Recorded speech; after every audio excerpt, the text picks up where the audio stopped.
So again, welcome everyone, and thank you for joining today. And as usual, we'll start with a short breathing exercise to quiet our mind.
And we can try to generate good intention motivation by thinking, by us coming here together with intentions, giving our precious time. May all of this become cause condition to actualize loving kindness, compassion, bodhicitta mind within our mind stream.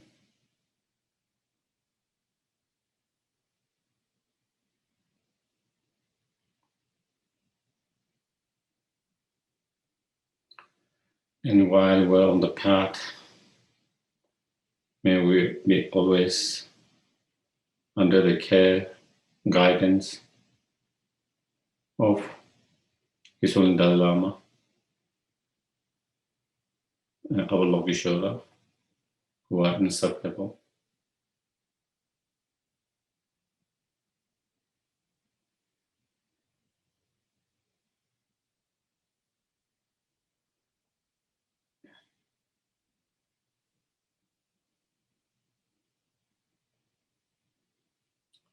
And may it be causing conditions to achieve fully awakened state, so we can be greatest help and benefit to each and every sentient being.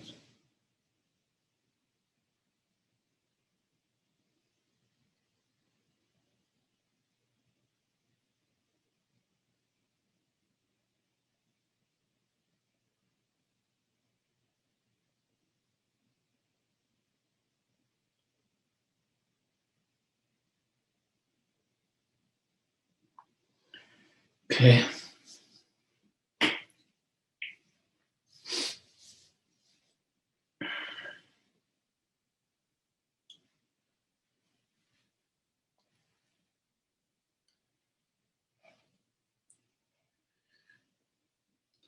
To the founder, the endowed, transcendental, destroy, the one gone beyond, the four destroy, the completely perfect, fully awakened being, perfect knowledge, in good conduct, Sugata, knower of the world, supreme guide for human beings, retain, teachers of God and human beings to you, the complete and fully awakened one, the endowed, transcendental, the glorious conqueror, the subduer from the Shakya clan, I process, make offering, go for refuge. Homage to the Supreme Buddha, homage to the Dharma refuge, homage to the Great Sangha, to all three devout homage, to all worthy of respect, bowing with bodies as many as all times Adam in all aspects, with the supreme faith I pay homage. Do not commit any non-virtuous actions, perform only perfect virtuous actions, subdue your mind thoroughly. This is the teaching of Buddha, a star, a visual, aberrations, a flame of a lamp, an illusion, a drop of dew or a bubble, a dream, a flash of light, a cloud. See conditioned things as such. Through this merit, may sentient beings attain the rank of all things, subdue the four of faults, and be delivered from samsaric ocean, perturbed by the waves of aging, sickness, and death. I proceeded to the Aditya Virgin. Thus, this year, I one time the Bhagavan drawing the mass above the mountain. Thus, we had together a great community of monks and great community of bodhisattvas. At that time, the Bhagavan observed in concentration with category phenomena for profound perception. Also, at that time, the bodhisattva, Mahasattva, Arya Avalokiteshvara look upon the very practice of profound perfection of wisdom and beheld those five aggregates also as an empty or inherent nature. Then, through the power of the Buddha, Venerable Shariputra said this to the Bodhisattva Mahasattva Arya Avalokiteshvara, how should any son of the lineage train who wish to practice the activities of profound perfection and wisdom? He said that in the Bodhisattva Mahasattva Arya Avalokiteshvara said this to the Venerable Shariputra.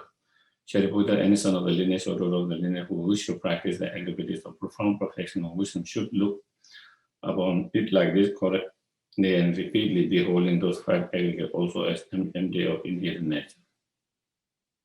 Form is empty, emptiness form. Empty is not other than form, form is also not other than empty. In the same way, feeling, discrimination, composition, factor, and consciousness are empty. Shariputra, likewise, all phenomena are empty, not without characteristic, unproduced, unseen, screenless, not without state, not division, not fulfilled. Shariputra, therefore, in emptiness, there is no form, no feeling, no discrimination, no composition, no factor, no consciousness, no eye, no ear, no nose, no tongue, no body, no mind, no visual form, no sound, no odor, no taste, no object of touch, and no phenomenon. There is no I element and so on, up to and including no mind element and no mental consciousness element. There is no ignoring, no extinction of ignoring and so on, up to and including no aging and death, no extinction of aging and death. Similarly, there is no suffering, origination, cessation, and there is no exalted wisdom, no attainment, and also no non-attainment. Shariputra, therefore, because there is no attainment, both to rely on building perfection of wisdom, the mind without obscuration and without fear.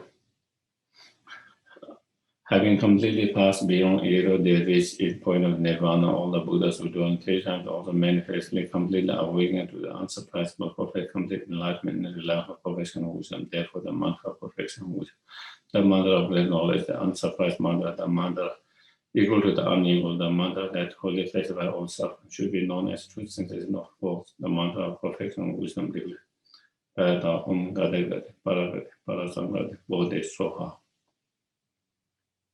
Shariputra, the Bodhisattva Mahasattva should train in a profound perfection of wisdom like that. Then the Bhagavan arose from the concentration and commanded the Bodhisattva Mahasattva Arya Avalokiteshvara, saying, well said, well said.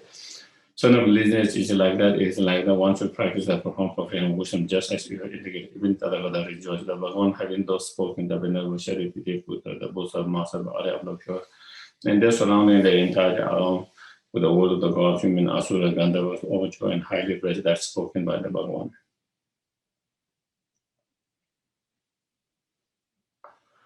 So Shibeki Jonshimeto Tamarira Lenshi Nyende Yembandi Sanke Shintu Mide uwai dogen namanda shinla shuba jo idam gururana mandala ganiyatayami. I go for refuge until I am enlightened. To the Buddha, the Dharma, and the Supreme Assembly. By the marriage I create to listen to Dharma, I have become Buddha in order to be with all sentient beings. Sangye Sodam Soge Sonam Chanchu Bada. Dagi Chujegi Vesonam Dola Bente Sangye Soga. Sangye Sodam Soge Sonam Chanchu Bada. Dagi Chujegi Vesonam Dola Bente Sangye Soga.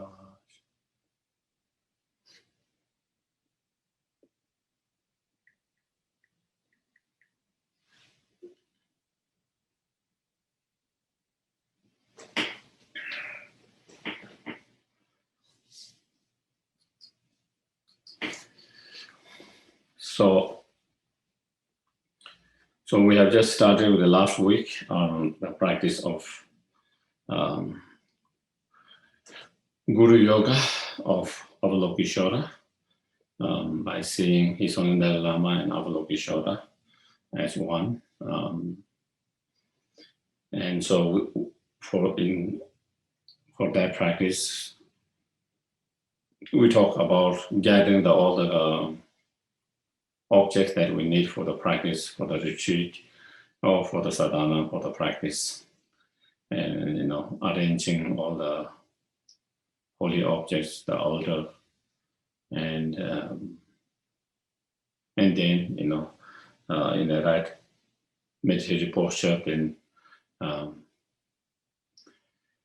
starting with the bodhicitta motivations, and then visualizing the refuge field, and then going for the refuge and bodhicitta, and after the refuge and bodhicitta, then four immeasurable, and after the four immeasurable, then purifying the place, and blessing and purifying the place and all the offerings. And after that, then visualizing the merit field, and we are there, in terms of where we are. Page number 6, and I think we finished the first what you call I don't know, verse, the first 6 lines. Visualizations of the in front of us in the space, visualizing the precious light throne on top of the lotus and sun and moon cushions, and then on top of that, then visualizing Avalokiteshvara, the Buddha of the compassions, but in the form of His Holiness Dalai Lama, wearing the 3 saffron monks' robe or bhikshu's robes. Okay. So, then the next one, nice visualization. O Vasradhara Master, kind in all 3 ways, holy Losang Tenzin Gyatso. So, that is His Holiness Dalai Lama, the 14th Dalai Lama. The name is Losang Tenzin Gyatso. And again, seeing that as the Vajra Master. The Vajra Master is the very root of all the tantric teaching and practices, where Buddha Shakyamuni manifests in Vajradhara form when he gave all the teachings on the tantra and initiation, all the tantras teaching and practice. So again, the very root, very source of all those teachings and practice. Kind in 3 ways, and you will see that kind of quite often. And the kind in 3 ways mean, kind in giving us the empowerment. Are you having the same text that I'm reading? Yes. Okay. So, in all 3 ways, you will find that term quite often in a lot of the Guru Yogas. So, and through that, we try to remember the kindness of the Guru. First, kindness in giving, empowerment, initiations, and kindness so that's one kindness, and other kindness is not only empowering, initiate, giving all the oral transmissions of the practice, and then the other kindness is giving teachings, teachings, explanations on the practice itself. So those are the 3 kindness. Okay, so then again, remember the kindness of the Guru, of all 3 kindness, in all 3 ways, And then endow the glowing, fair complexions and radiant smiling face. So when you visualize His Holiness Dalai Lama, if possible, try to visualize him in youthful kind of form. But if it's easy for you to visualize, maybe the form that he is now, that is also doesn't matter. But normally, if we can visualize more youthful form, then that is better. And then, I think it is easy to visualize His Holiness with red and smile face, because you always see him smiling, If you have to visualize me smiling, that might be difficult. But I think it wouldn't be so difficult for visualizing His Holiness red and smiling, because that is he's always smiling. So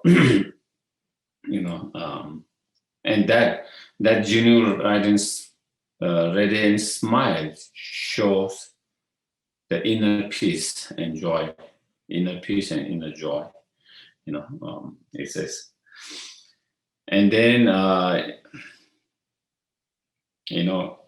right hand, His Holiness right hand at his heart in the gesture of expounding Dharma. So this is the expounding the Dharma, teaching. So in that mudra or posture, right hand, and then hold the stem of one white lotus that support a book and sword.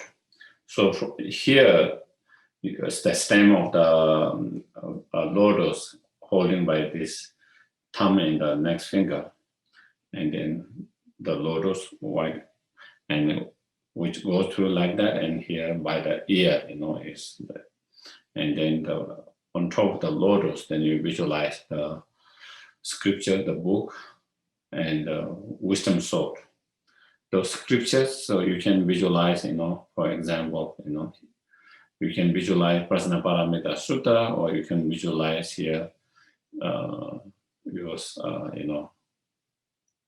teaching on Lamrim, Pochita, and then the wisdom sword,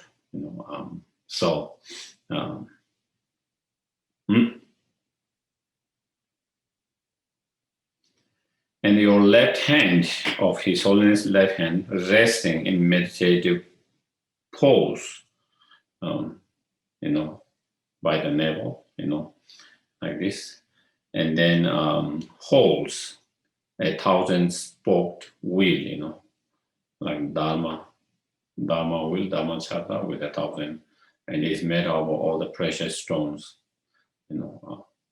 most precious stones. And so you can visualize that.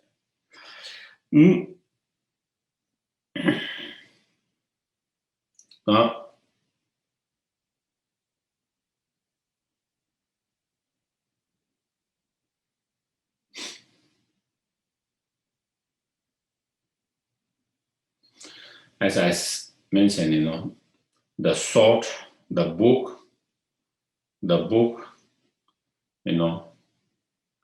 here is the book on Lamrim, specifically teaching on the Bodhicitta mind. That symbolizes the Bodhicitta mind, the method, and the sword symbolizes the wisdom sword. So it's a method with the wisdom, Also lotus also sometimes symbolize the Bodhicitta mind as well. And then, and you are clothed in 3 saffron robes of the monk,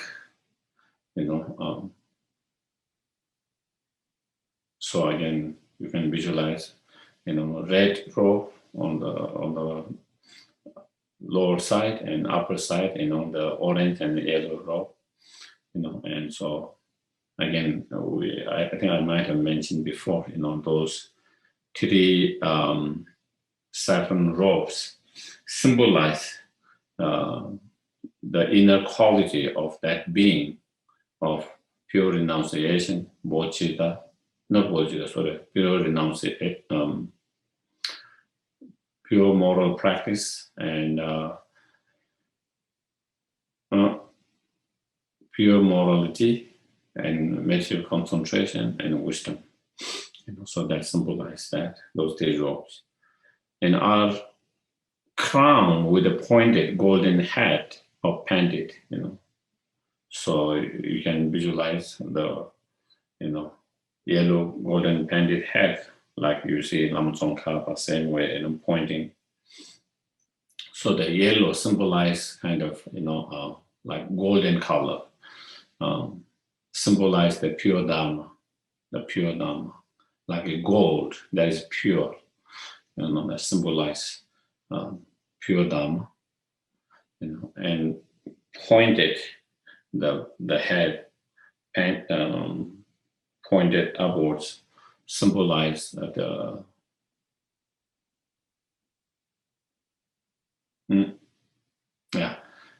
is free from all the misunderstanding and doubt and everything. So clear. And your aggregate sensory sphere, senses, objects, as well as your limbs are the mandala, complete with the 5 Buddhas, the 5 Buddha families, and their consorts, male and female bodhisattvas, and wrathful protectors. So even though we cannot visualize each of them in that way, we can just think, how each of those aggregates are the 5 Buddha families, how sensory spheres are the consorts of those 5 Buddha families, how senses are the male bodhisattvas, how objects are the female bodhisattva, and how limbs are wrathful protected, and so forth. Or you can go in more details that you find in Guhya Samaja, with each of different part of the body with the different deities. Or you find also in Lama Chopa. So if you want to go more detail, but this is kind of more. So basically, the training is to see, the training is to see each part of the whole body is a mandala and the deity. Mandala and the deity in that mandala, So then encircled by a halo of 5 brilliant colors. So then, like that you see in the 5 colors, also.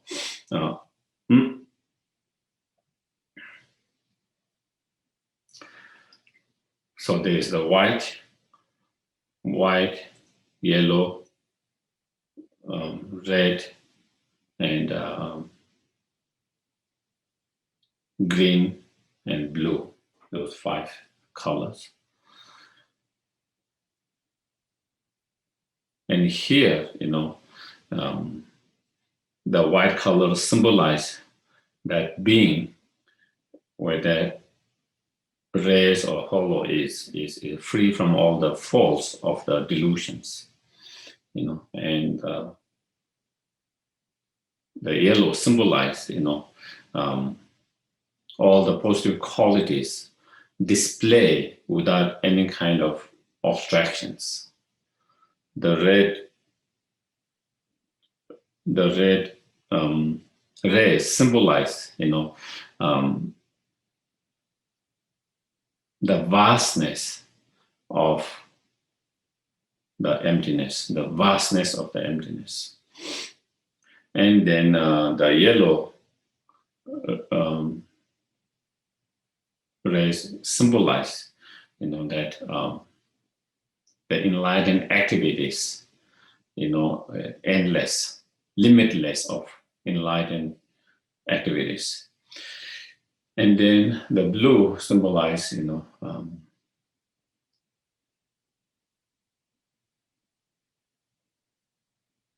non-changing, permanent nature of the emptiness. So again, That is normal, general, when you have those 5 color hello posture. So that is what it is. That symbolize that. So again, if we understand all this, what they symbolize, they all symbolize inner qualities. And so, and by understanding those inner qualities that is possessed by that being, then when you visualize, then it becomes more effective. That you have more stronger, it's more easy to cultivate strong faith and devotions, by understanding all this, that they possess all these inner qualities. My master is seated in full Vajra posture. So in terms of posture of sitting, so then it is in a full Vajra lotus posture, So that is sitting posture. And sending forth a network of cloud-like self-initiations. So you visualize from the heart of, His Holiness Dalai Lama, who is inseparable from the Avalokiteshvara, or in other words, is Avalokiteshvara, but who displayed the form of His Holiness Dalai Lama. From his heart, then, countless self-emanations of His Holiness, like a cloud being filled with the whole space, whole sky, that emanate like that. And each of those self-emanations, the sending of that is to tame the minds of all sentient beings, in order to tame, so then manifesting, as equal as sentient beings of the Master. So in order to subdue, in order to tame, in order to guide, in order to lead all the sentient beings from all their suffering and cause of sufferings. Okay, so that is what we call the visualizations of Samaya beings. Sometimes you see 3 beings: Samaya beings, wisdom beings, and concentration beings. So the visualization that we just did is like the Samaya beings, and sometimes you visualize the Guru as a Samaya being, then at his heart, then you visualize the wisdom being, another deity. Sometimes you visualize yourself as a deity, and that is Samaya being, and at your heart you visualize another deity, and that is the wisdom beings.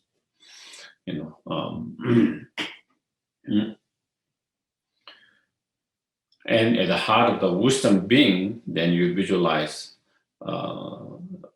syllables, different syllables, whom or she, or different syllables, and so that is what we call concentration beings, and sometimes you will see that term when you do visualization in sadhana, 3 beings. So that's what. And Samaya beings means, Samaya in Sanskrit is kind of meanings, kind of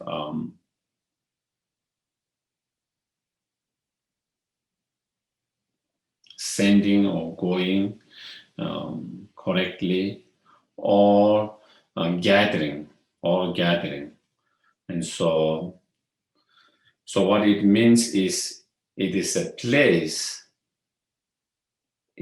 place for the wisdom being to abide. So in a way, it's gathering the wisdom being. It's a place. It is the abode where the wisdom being abide or dwell, and that is why it's called Samaya being. Okay, and so next one is visualizing the wisdom being at the heart of the Samaya being. And so that is within his heart. So here, within his heart, his own Dalai Lama, Tenzin Gyatso, sits Avalokiteshvara, wisdom being. Okay, so then you visualize Avalokiteshvara. Again, at his heart, you can visualize, kind of moon disk.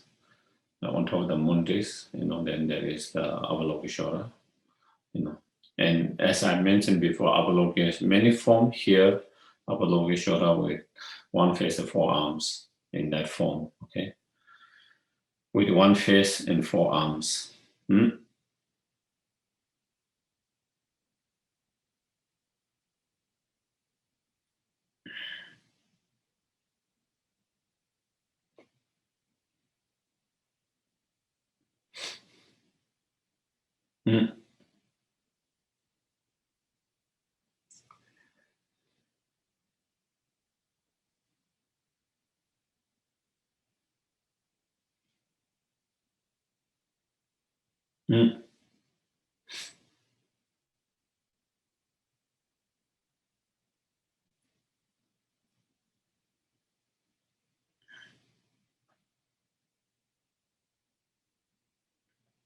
So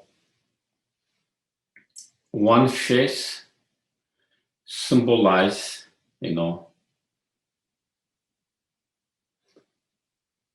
emptiness, all phenomena are one.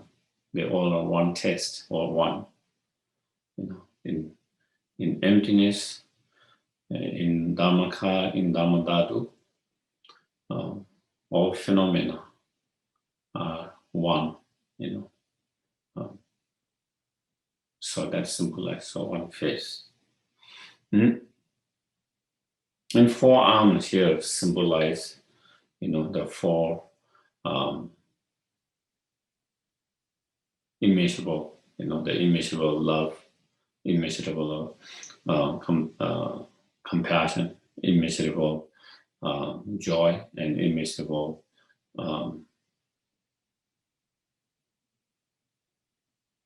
equanimity. So it symbolizes, the four arms symbolize those four inner qualities, as well as it symbolizes, immeasurable means and way to help and benefit sentient beings, to immeasurable sentient beings, So it symbolizes countless enlightened activities, immeasurable activities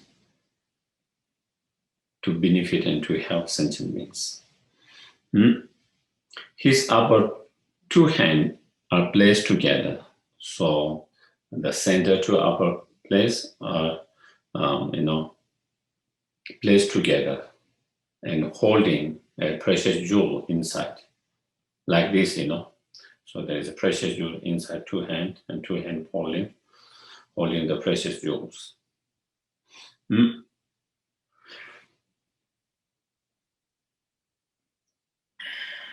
And the two hands holding together, again, it symbolizes method and wisdom, the union of the method and wisdom.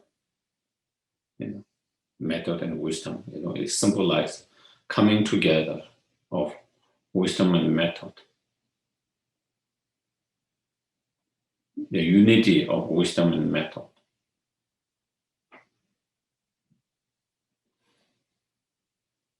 And that precious jewel, the precious jewel,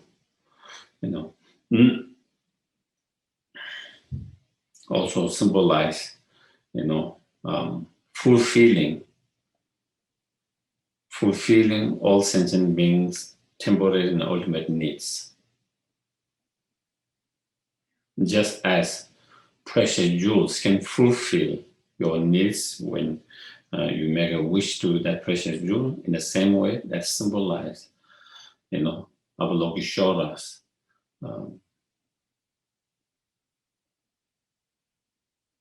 our great compassions and skillful means that to to be able to fulfill all sentient beings' temporary and ultimate needs. So it symbolized that. So, and then on the right of his lower two hands holds crystal rosary and white lotus. So on his right side, his right side, of the second hand, holding a crystal rosary or mala. On the left side of the second hand, holding a white lotus. And the crystal mala or rosary symbolize, so crystal rosary either is 108 or 111. So it symbolizes each, in some it explains each of those beads symbolize sentient beings. And when you kind of count it and go through it, it symbolizes kind of leading each of those sentient beings to enlightenment. It's like one by one, you just do that like that. So it symbolizes kind of guiding and leading the sentient beings free from the samsara and guiding and leading toward the enlightenment. So that is what symbolized. And the white lotus symbolized, that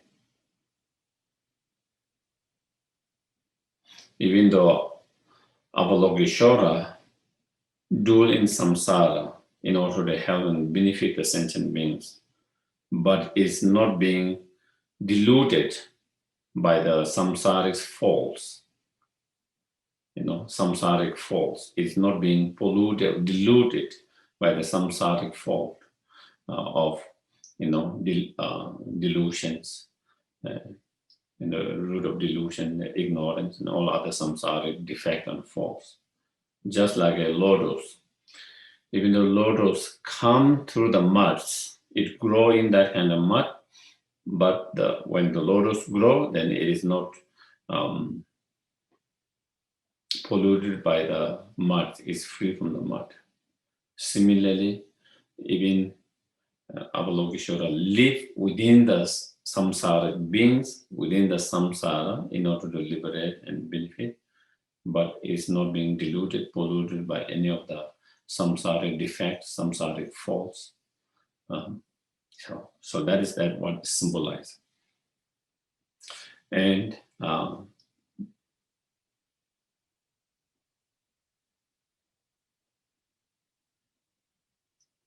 he's adorned with the jewel ornaments, so there are many different jewel ornaments, and on the crown, jewel crowns, earrings, necklace, and on the shoulder, hand, and the feet, and on the wrist. So those different type of ornament, jewels, adorned with all of that. And heavenly raiments. I don't know whether that might be wrong. It might. What is a raiment? Is it same as garment? Yeah, I'm not exactly sure, Geshe, what raiment. Normally there is a garment, celestial garment, the cloth, like slick, kind of slicky, heavenly or celestial garment, wearing the lower part, upper part, different garment, let me see the Tibetan.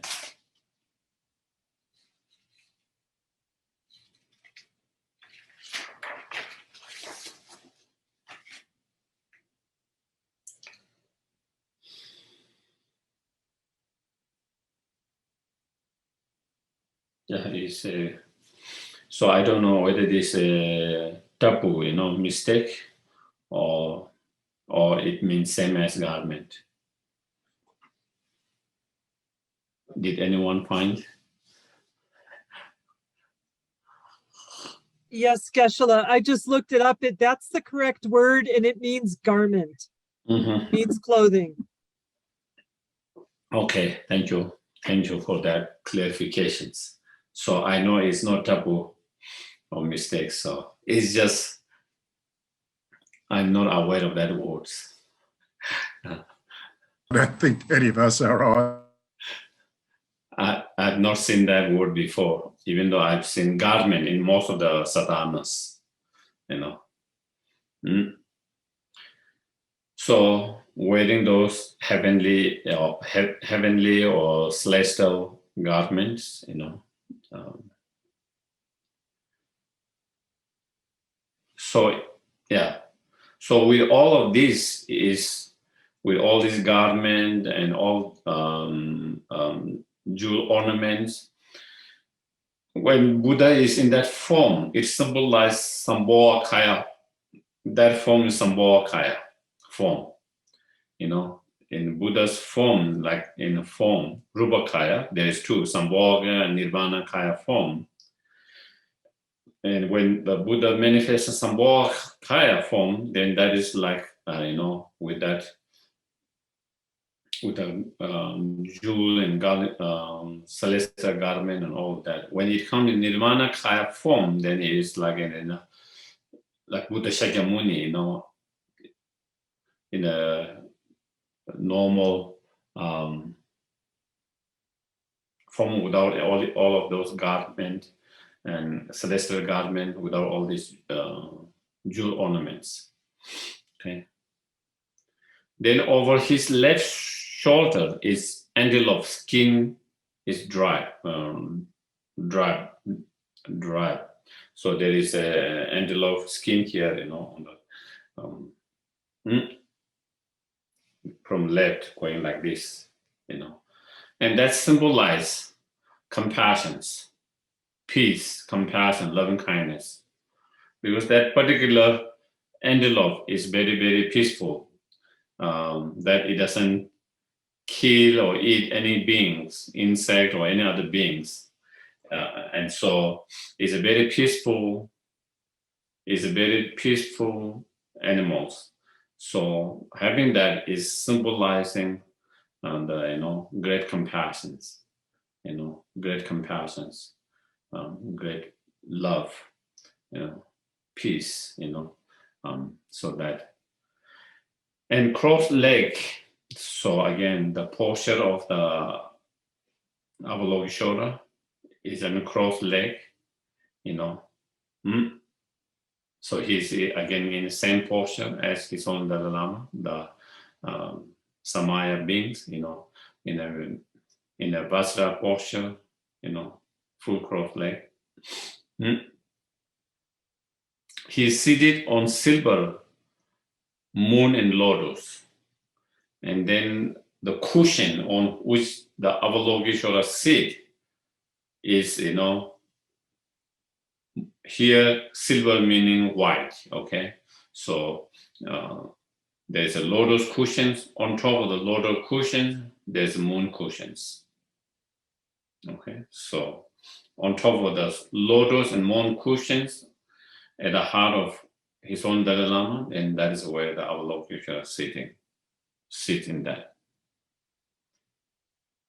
And the white celestial tree, a concentration being, is it has. So that is another being, concentration beings.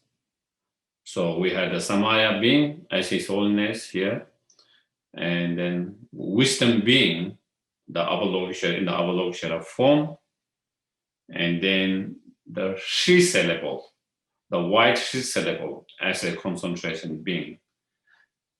At his heart means at the heart of the Avalokiteshvara. Okay.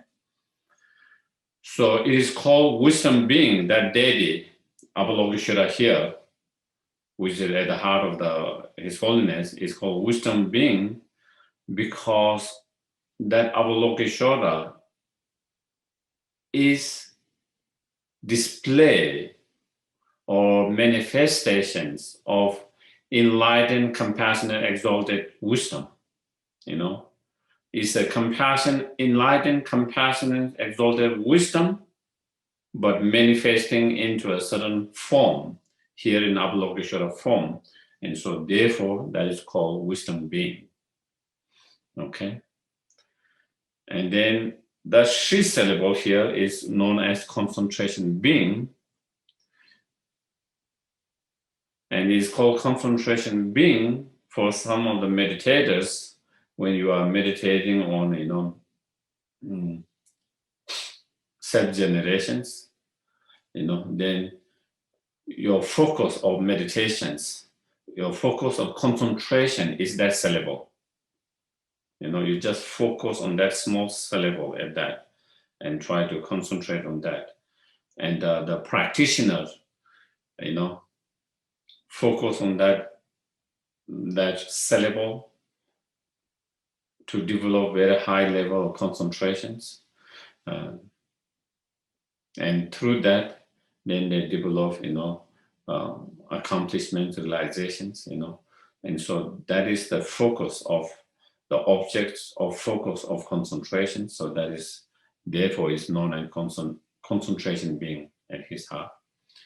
And from that, Shri white syllables,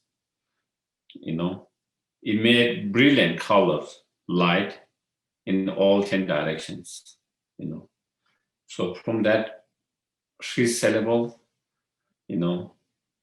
emits or send brilliant, kind of white colors, all in all 10 directions, Again, all 10 directions to purify all sentient beings, illness,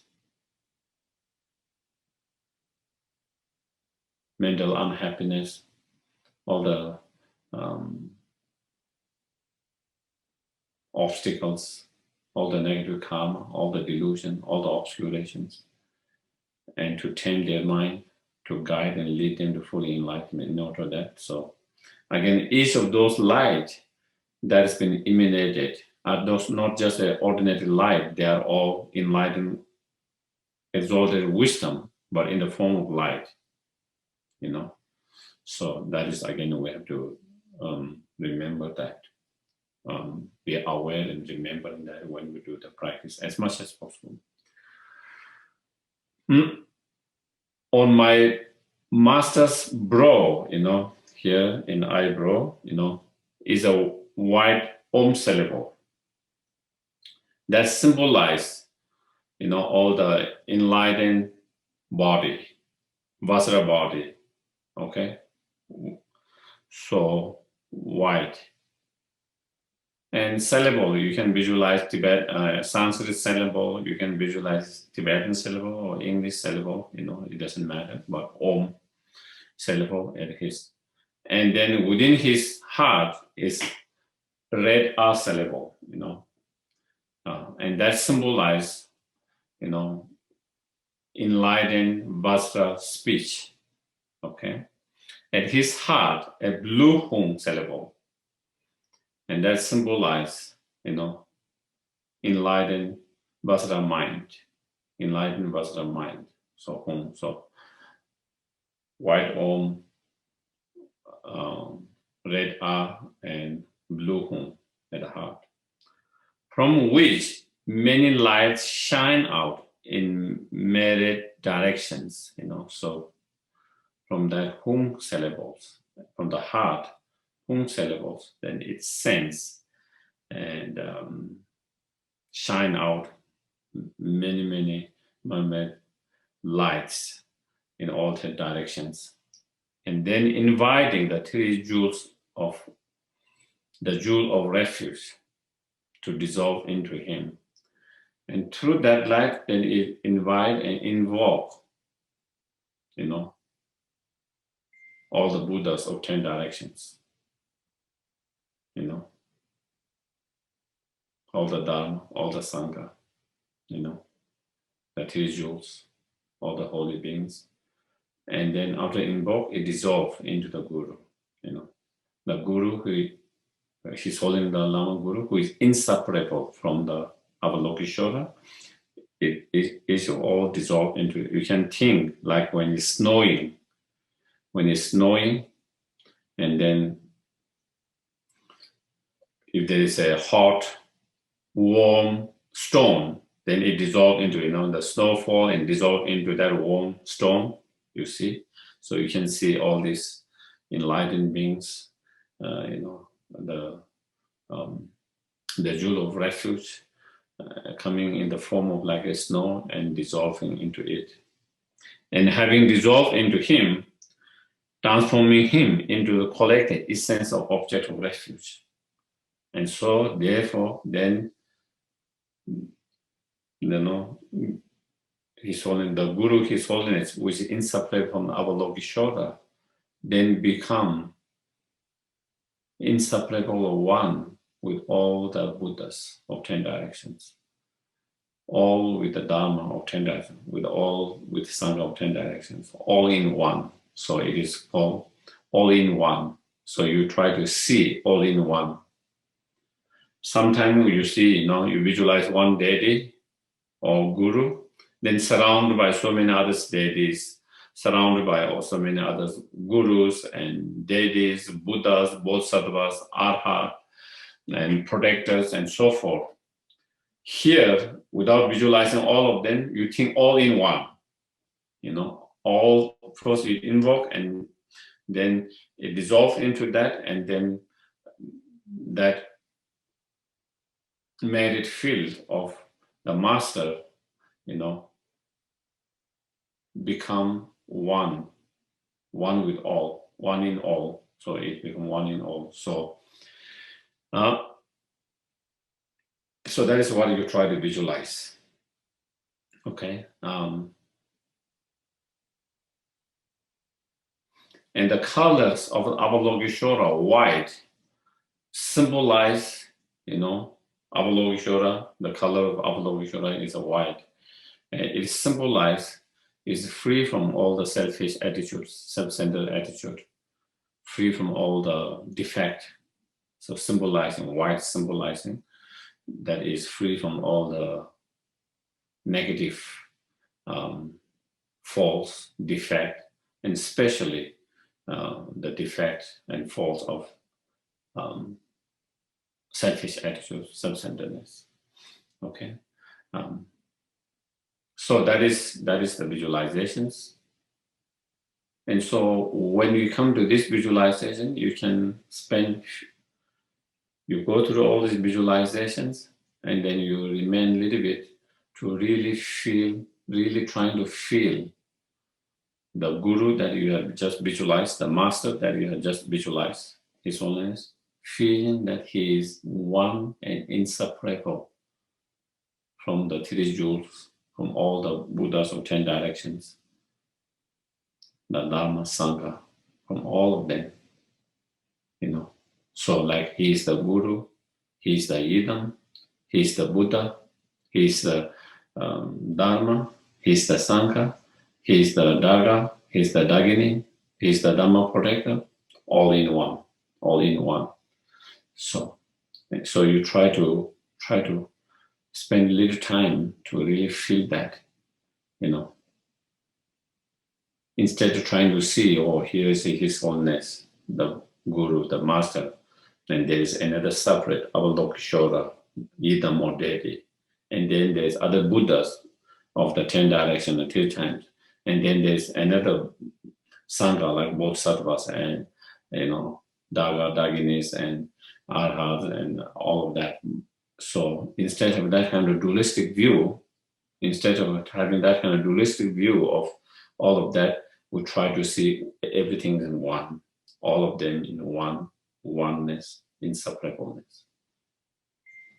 And if we can see and if we can feel that, if you feel the master, the guru that we have visualized is all the Buddhas.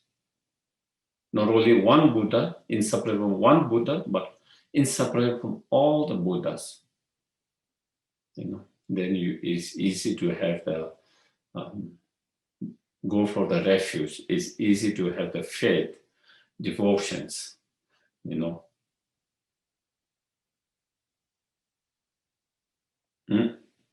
It's more easy to feel that.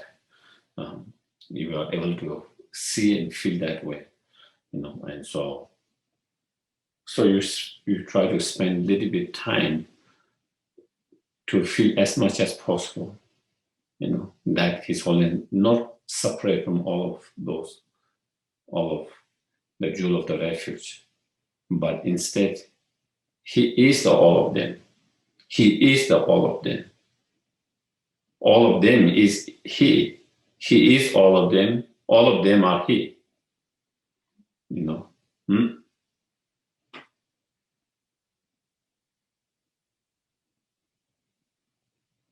So all of them dissolve into Him, and from Him, all of them are being displayed. Do you get it?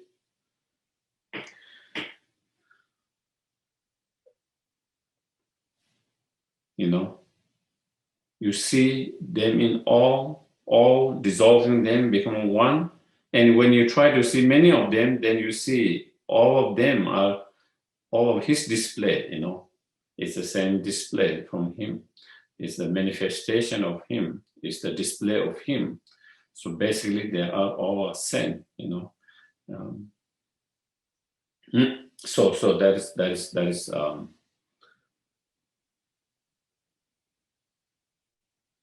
okay. So that is the so with that we visualize the magic field, and once we visualize the magic field, then we engage in the practice of 7 limb. Okay, and the reason to visualize the merit field is so that we can create merit in relation to that field, and we can purify in relation to that. And we need to purify, and we need to accumulate a lot of merit. Why is that? Because if we purify and if you are able to accumulate a lot of merit, then when we meditate on Lamrim or whatever topic or subjects, then you will have more success in your meditations. And because later, then there is the Lamrim meditations. So that is where when you engage in the Lamrim meditations, when you engage in those meditations, so that your meditation can become more successful, less obstacles, less external, internal, secret obstacles, free from obstacles, and then you have more success. The practice meditation become more easy, less difficult, and then you can have realization more quickly. So for that, we need to do the 7 limb practice. And so in order to do the 7 limb practice, so first you generate and visualize the merit field, and then next is 7 limb prayer or practice. And it is 7 limb, it is in some commentary it says,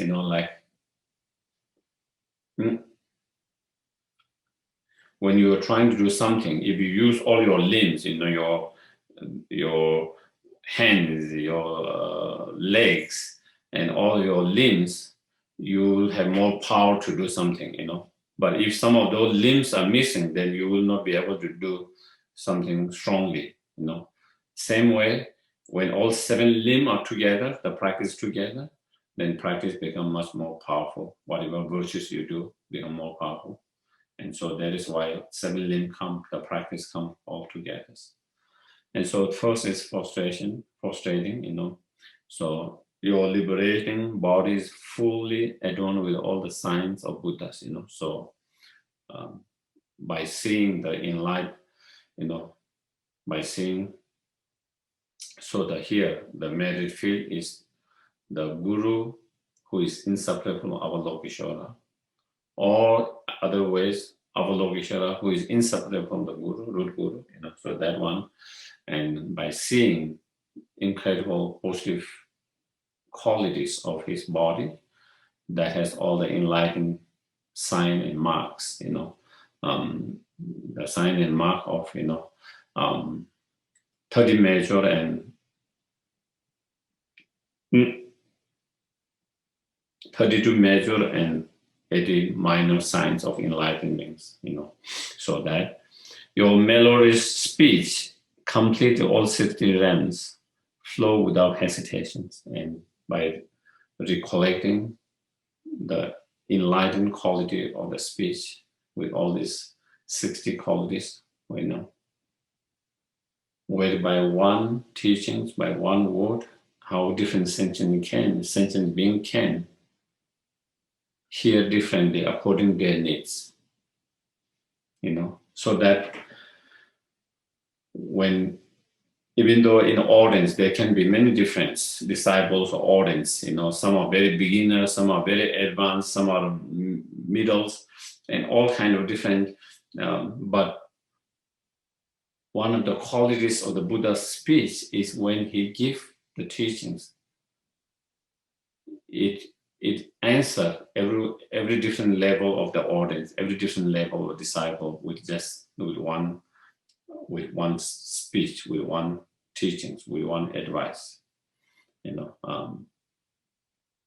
So, of course, we don't need to go in each of those 60 qualities, and flow without hesitations. Your vast and profound mind. So, and then, the vast and profound mind, that is able to, the vast,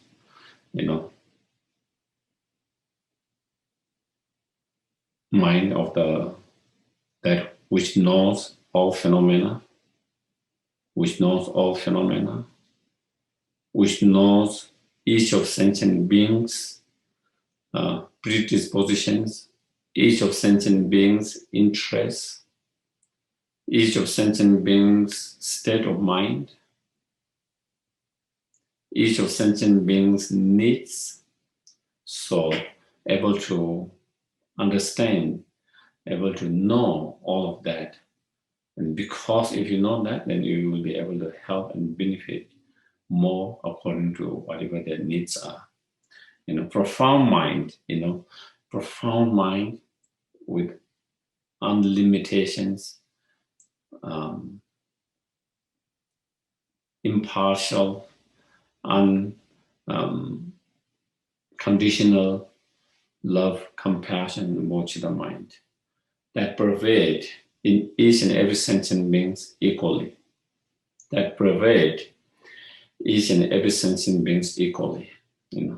So vast and profound mind filled with wisdom and compassion is beyond all conceptions, So the vast mind of the wisdom and the profound mind of the compassions of the Buddha is beyond all the conceptions of our ordinary beings, something that is so profound and so vast that we cannot fully grasp and understand with our conception mind. We can only understand, only just one part of the millions, like that. We cannot fully grasp them.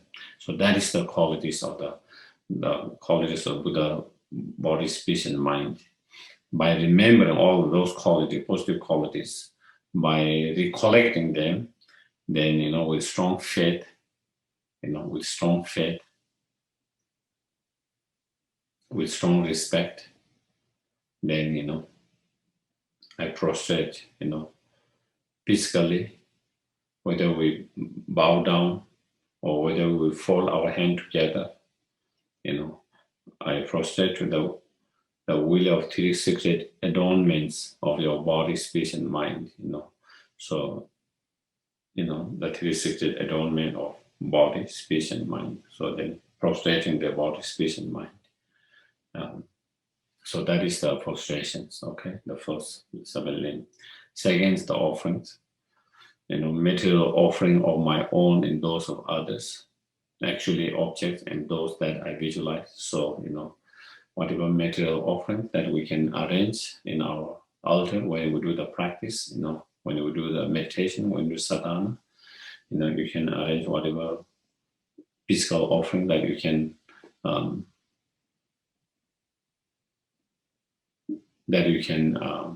arrange. And then, mentally, we can visualize whole space filled with all the different offerings, like Samaya offerings, so,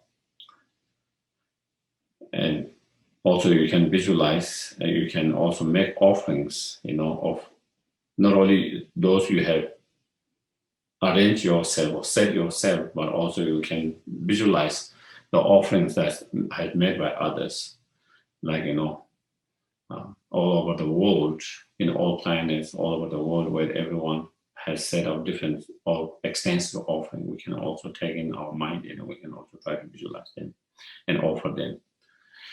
And not only those material objects, also, offering your own body, and all others' wealth, external wealth and internal wealth of all the virtues amassed throughout times, and all the virtues that we have created through body, speech, and mind in the past, present, futures. So we offer all of them, without any kind of loss, without any kind of hesitation, without any kind of expectations, without any kind of grasping, holding. Then, we make offering. I offer to you upon visualized oceans of clouds, like Samaya offerings.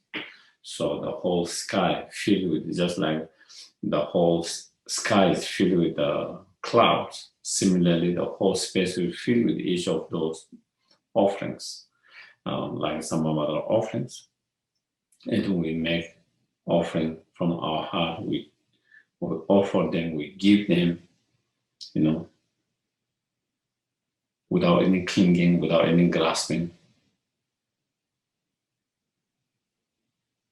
And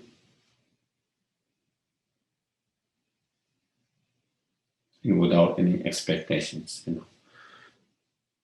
And so one offer it. And then one can visualize, the Guru Avalokiteshvara accepting the offering, just as you have made the offering.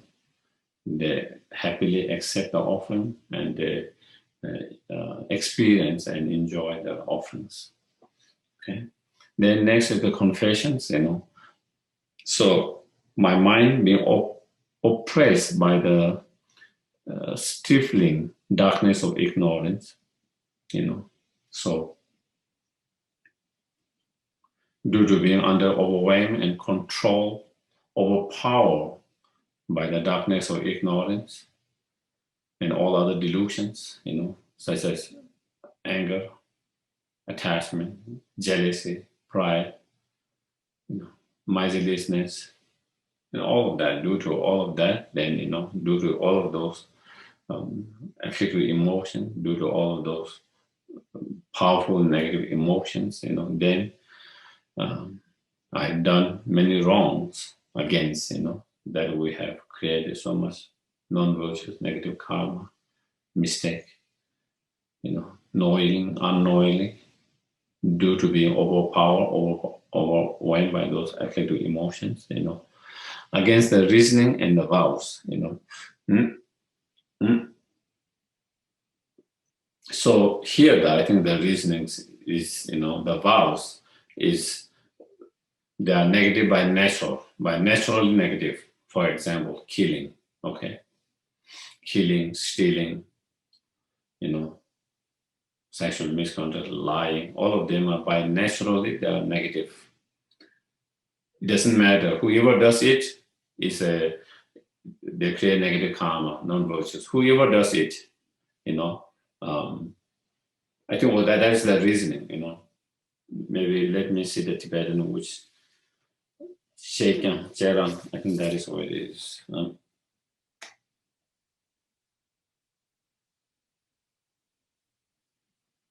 Yeah. Reasoning is the same as I mentioned before. Reasoning here, so there's negative karma by natural. Okay, this is so whoever created, there is that. And then there are others, by naturally they are not non-virtuous and negative. But for your spiritual growth, for your practice, there are certain rules and regulations that Buddha gave, the vows, rules and regulations, because due to certain reasoning. And then we take that, and if you break that, then that is what goes against that. For example, drinking. If you have taken a vow not to drink, if you drink, then it goes against that. You break the vows. Drinking by naturally is not a negative, non-virtuous. If it is if it's not negative by naturally, then why does Buddha give those vows and advice? Because that can lead to a lot of problems. That can lead to a lot of problems.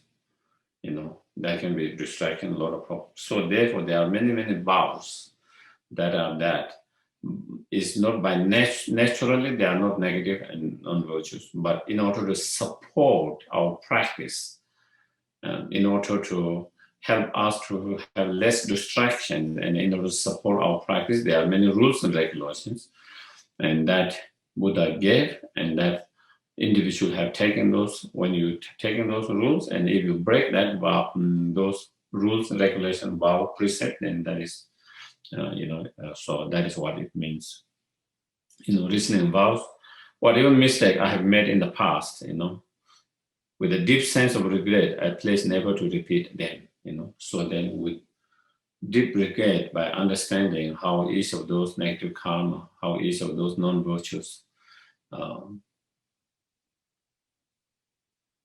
can create so much interference and obstacles for our spiritual growth, for our spiritual realizations, become an obstacle to achieve enlightenment. Not only that, how each of those negative karma can bring much more pain and suffering in the future to ourselves, and how each of those negative karma and non-virtues, brings pain and suffering to others and oneself immediately. So with all those understanding, realizations, deep and profound realization and understanding, then we generate a strong regret. And then, we pledge or make a promise not to repeat them again in the future. With that, then, without any reservations, I confess everything to you. Without any reservation, without hiding anything, then saying, oh, in the past, I've done this negative karma through body, speech, and mind due to one of those delusions, overpowered delusions. And today, I confess all of them without hiding. I made mistake, I understand mistake, and today I confess all of them without any hiding, and then making strong, with strong regret, and making a strong place or promise not to engage again in the future. So that's the confessions. The next one is rejoicing. Okay, so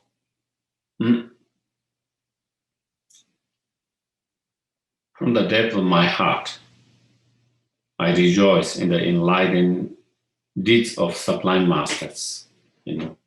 So again, we try to contemplate all the enlightened activities, projects, deeds of sublime masters like His Holiness Dalai Lama, Lama, and all our masters, gurus. Whatever you have seen, whatever you have heard, whatever he can think of. We think of all their incredible, enlightening deeds, activities, and then we rejoice in each of them. We rejoice in each of them. How wonderful it is. May I be able to do that myself in the future. May I be able to follow like the enlightened deeds. We rejoice, feeling so happy, joyful of the enlightened activities, deeds, and also making a prayer and dedication that we might be able to follow them, and we might be also able to engage in such a profound enlightened deeds, activities, projects. So, and then in the virtues, actions, past, present, and future, performed by myself and others, and also then we can try to rejoice into all the virtues that we have created, in the past. Definitely, we must have created a lot of virtues in the past, even though we don't remember each of them. But we can infer with the reasoning. We can see, we have this human life that requires a lot of virtues. Without virtues, we will not have this human life. That means we have created a lot of virtues in the past. Without the virtues, without having created virtues in the past, we will have not met the Dharma. Having met the Dharma means we have created a lot of virtues in the past. Not only Dharma, that we have met the Mahayana Dharma, it requires even more virtues, even more merit. Not only that, to meet such an authentic and qualified master, such as His Holiness and Lama Zopa and so forth, we must have created a lot of merit. We must have created a lot of virtues to be able to have met them, to receive the teachings, to receive the blessings, to receive the transmissions and empowerment and so forth. We must have. To receive each of them, it requires a lot of virtue, a lot of merit. So therefore, we must have created a lot of them. Not only met them, that we have interest in the Dharma. That is also a result of a lot of virtues. Not only there's an interest, we are trying our best, or to a certain level, to practice and engage, to apply and those practice as much as possible.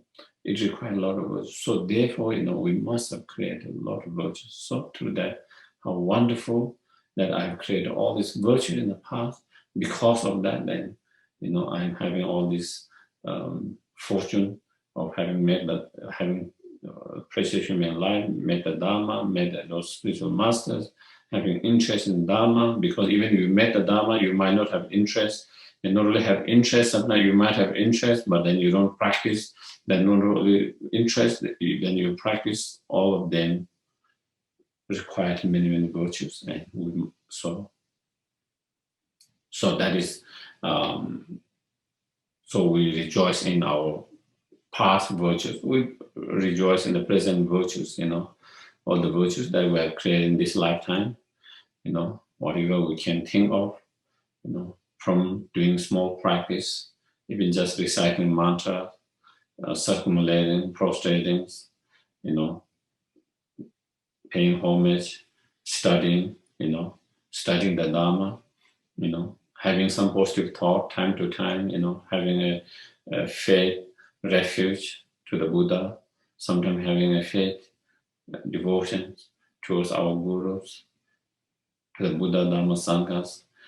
Sometimes we have a little bit of, compassion when you see someone in a pain, whether it's animal, whether it's human beings. We feel how I wish I could do something. We feel I wish I could support them. I wish I can be some help. So that kind of thoughts, time to time, it arises, And so again, all of those, those are virtues, reciting those, the prayers, sutras,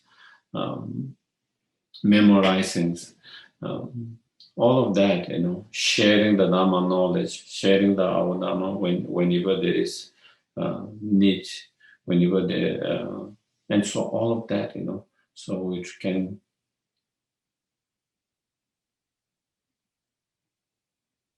and different practices, and different retreats that we have engaged, and so we can we can kind of rejoice all of that.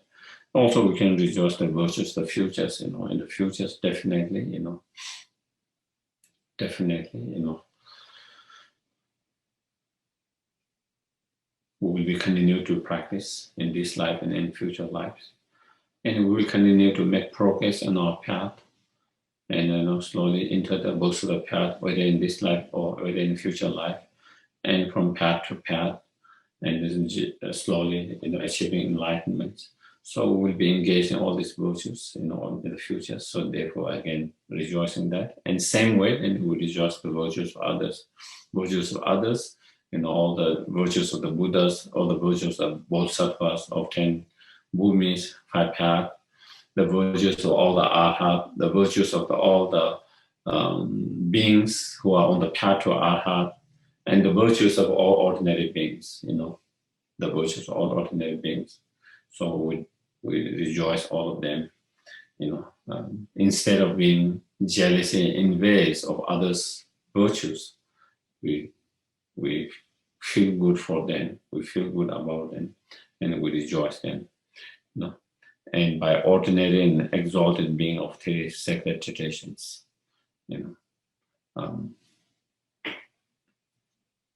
so that means 3 sacred traditions here is referring to the Mahayana vehicle or traditions, and within the Theravada kind of traditions, there is a solitary realized traditions or vehicles, and there is higher vehicle or traditions. So those are the 3 sacred traditions. And ordinary exalted beings means, exalted beings are the area of in each of those paths, those who have direct realization of emptiness, There are bodhisattvas who have all the bodhisattvas who have direct realization of emptiness, they are the exalted being on the area on that path. And those who are on solitary realized path, those who have a direct realization, they are the exalted being, area being. And same with here. And ordinary beings means those who have not had the direct realization of the emptiness. So those are the ordinary. So we rejoice in all of them. So I think maybe today, we will kind of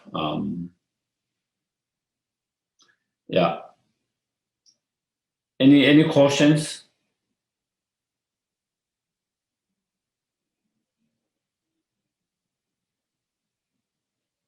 Do anyone has any questions from today's?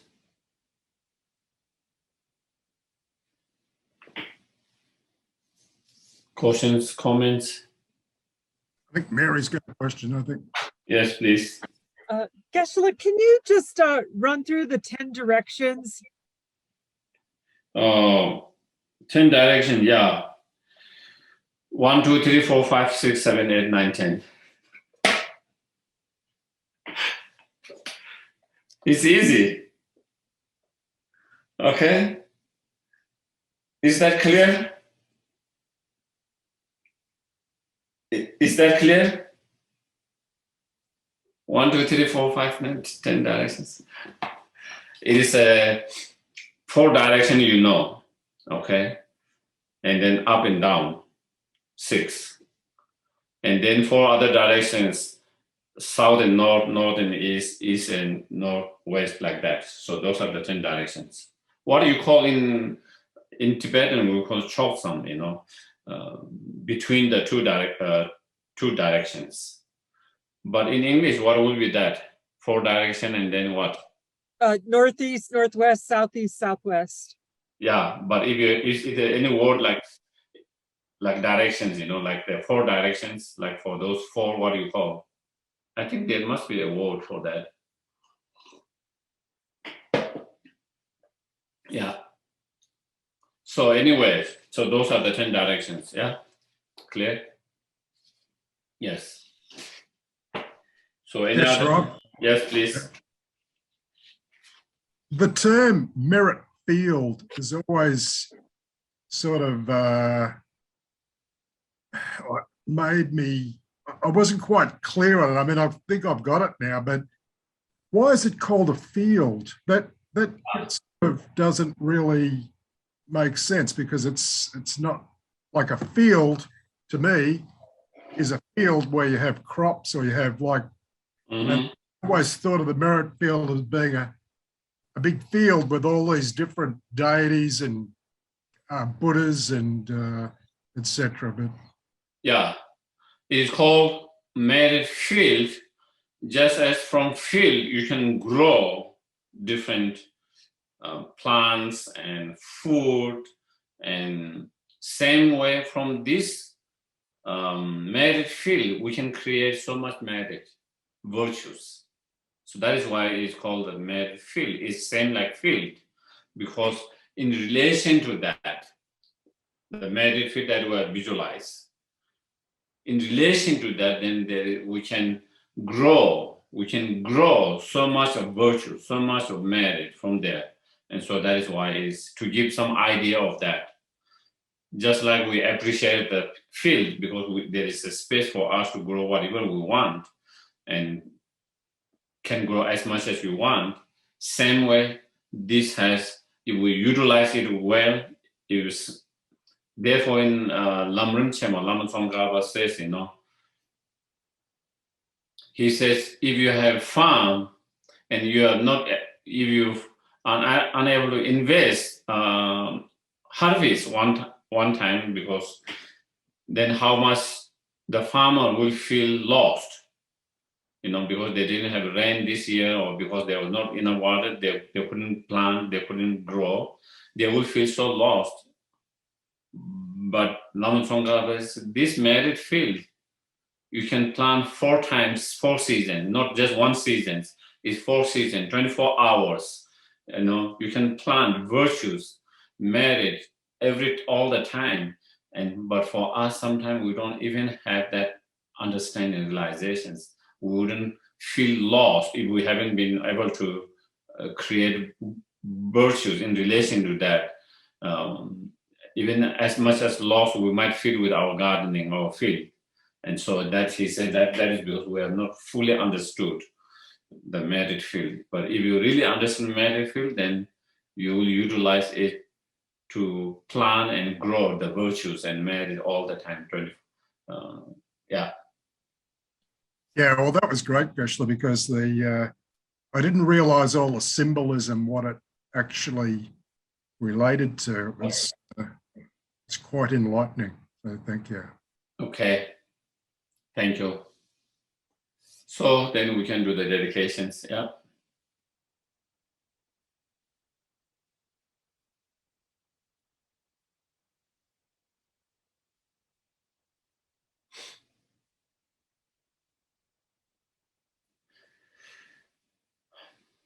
Due to the merit of these virtuous actions, may I quickly attain the state of Guru Buddha and lead all living beings without exception into that enlightened state. May the Supreme Jewel Bodhisattva that is not arise and grow, and may that which has arisen not diminish but increase more and more.